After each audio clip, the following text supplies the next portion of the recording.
بسم اللہ الرحمن الرحیم۔ السلام علیکم۔ احادیث مبارکہ۔ جب تم حیا نہ کرو تو جو چاہو کرو۔ تم ایسے آدمی کے پاس نہ جاؤ جو غیب کے علم کا دعویٰ کرنے والا ہو۔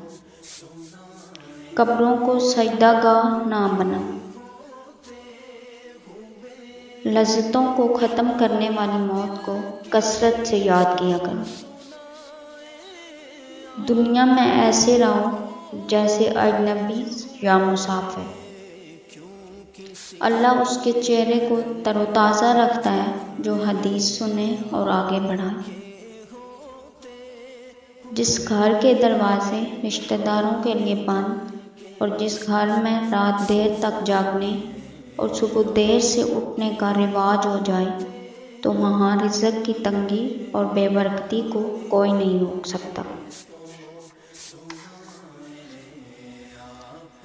رسول اللہ صلی اللہ علیہ وسلم نے فرمایا کہ اللہ تعالیٰ کے 99 نام ہیں۔ جو شخص ان ناموں کو یاد کر لے تو وہ جنت میں داخل ہوگا۔